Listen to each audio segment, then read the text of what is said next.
आज हम आपको फिजिक्स पोर्शन का फिजिक्स सेक्शन का पहला चैप्टर शुरू करने जा रहे हैं, that is light and reflection of light. इस चैप्टर में सीधे सीधे दो कंसेप्ट आते हैं, एक आता है रिफ्लेक्शन, एक आता है रिफ्रैक्शन। आइए सबसे पहले हम समझते हैं कि रिफ्लेक्शन क्या होता है।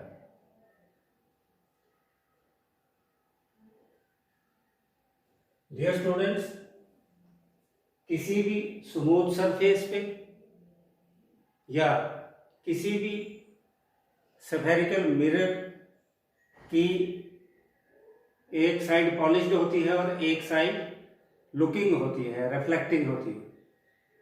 अब अगर रे ऑफ लाइट, कोई किरण उसकी रिफ्लेक्टिंग साइड पर पड़ती है और वहां से बाउंस बैक करती है, फॉर एग्जाम्पल हम ये कोई मिरर ले लेते हैं और ये इसकी पॉलिश्ड साइड है और ये इसकी लुकिंग साइड है, ये इसकी बैक साइड है।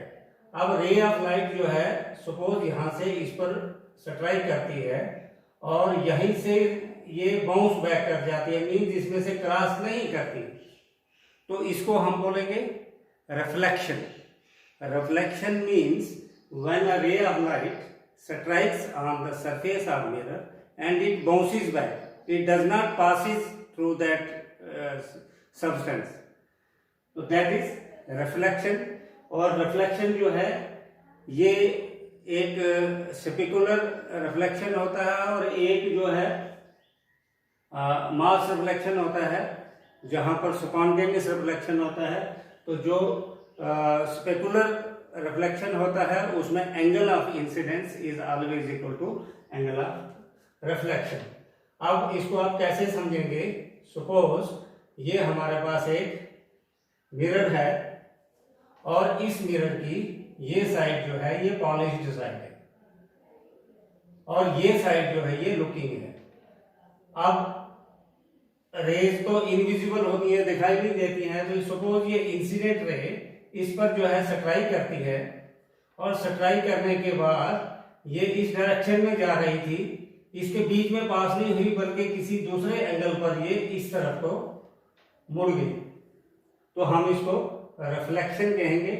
अब जिस पॉइंट से ये रिफ्लेक्ट हुई है, बाउंस हुई है, यहां पर अगर हम 90 डिग्री का एंगल बनाएंगे तो आप देखेंगे कि यहां पर दो एंगल्स बन जाते हैं। एक इंसिडेंट रे और नॉर्मल के बीच में जो एंगल बनेगा उसको एंगल ऑफ इंसिडेंस कहेंगे, और एक ये रिफ्लेक्टेड रे, जो रे रिफ्लेक्ट हुई है, रिफ्लेक्टेड रे, इसके और इसके बीच में जो नॉर्मल के बीच में जो एंगल बना, that is angle of reflection. और this angle of incidence short करके आई लिखते हैं इसको, और is always equal to angle of reflection. ये आगे जाके हम पढ़ेंगे जब हम लॉज ऑफ रिफ्लेक्शन पढ़ेंगे। अभी आपको सिर्फ कंसेप्ट दे रहे हैं what is reflection. Now dear students, let us understand what is refraction.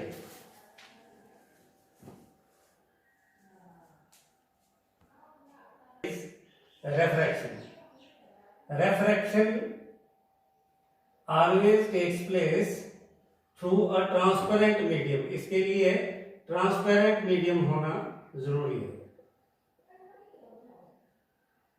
चाहे वो सॉलिड मीडियम हो, चाहे वो गैस मीडियम हो, चाहे वो लिक्विड मीडियम हो। सपोज हम एयर से कहते हैं, ये सन है हमारे पास और यहां से रेज आई,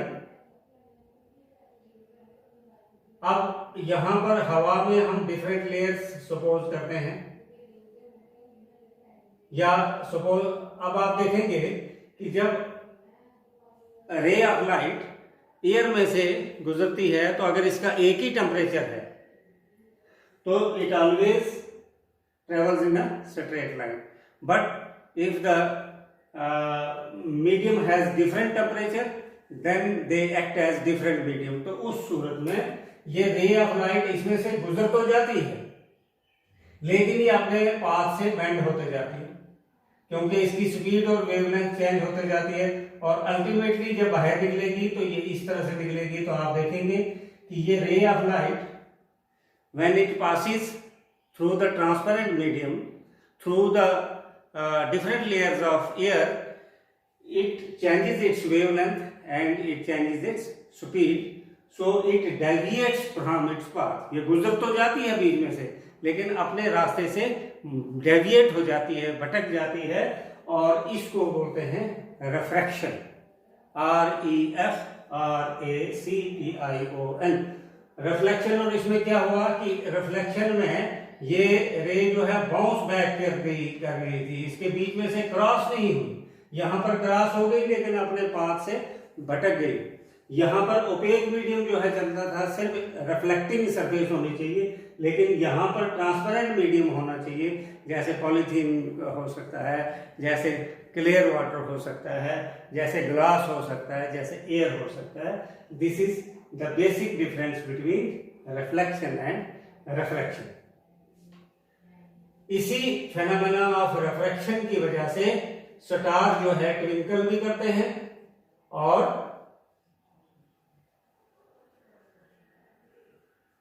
सन अर्ली राइज और लेट सेट हमें दिखाई देता है। ये आगे जाकर हम पढ़ेंगे कि सुबह सूरज चढ़ चुका होता है, लेकिन हमें जो है वो बाद में दिखाई देता है। इसी तरह शाम को वो डूब चुका होता है, लेकिन हमें फिर भी सन वहां दिखाई देता है। तो इसका it is due to the phenomena refraction। Dear students, एक और टर्म हमने पढ़ी है spherical mirrors। spherical mirrors होता क्या है? spherical mirrors are curved surfaces of a hollow sphere। फर्ज करो हमारे पास ये स्फीयर है, कोई दो स्फीयर हम ले लेते हैं। इसका क्वेश्चन ये खोखला है, अंदर से हॉलो है, एक की अंदर वाली साइड पॉलिश्ड है और बाहर वाली साइड लुकिंग है, ये वाली साइड लुकिंग है, और इसमें बाहर वाली साइड पॉलिश्ड है और अंदर वाली साइड जो है लुकिंग है। ये दोनों हॉलो स्फीयर्स हैं। अब होता क्या है कि ये हमारे हाथ से गिर जाता है और टूट जाता है। टूटने के बाद इसका एक छोटा सा टुकड़ा हमें मिलेगा, तो वो ऐसा दिखाई देगा आपको, और इसका भी एक छोटा सा टुकड़ा मिलेगा, वो ऐसा दिखाई देगा। आप देखेंगे स्टूडेंट्स कि दोनों में फर्क है। एक में जो लुकिंग साइड है वो इस सेंटर की तरफ है, और एक में सेंटर से दूर है। ये आगे जाके पढ़ेंगे हम। तो अभी हमने स्फेरिकल मिरर्स पढ़ना है।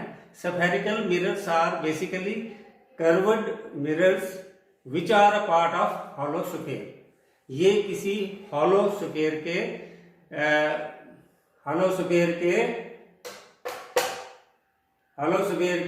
हम स्फेरिकल मिरर्स कहते हैं। मैंने बता दिया, एक में आउटर साइड पॉलिश्ड, एक में इनर साइड पॉलिश्ड। अब मान लो इसमें दो टुकड़े बन गए, इन दो टुकड़ों में हम आप देखेंगे कि एक ये वाला पार्ट आ गया, एक ये वाला पार्ट आ गया। इसका मतलब स्फेरिकल मिरर जो है फर्दर इसकी दो टाइप्स हो जाती हैं। स्फेरिकल मिरर्स के आगे दो टाइप्स हो जाती हैं, एक जिसकी लुकिंग साइड सेंटर की तरफ है और एक जिसकी लुकिंग साइड सेंटर से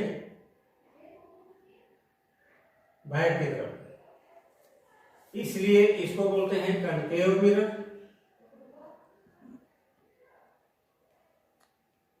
और इसको बोलते हैं कन्वेक्स मिरर।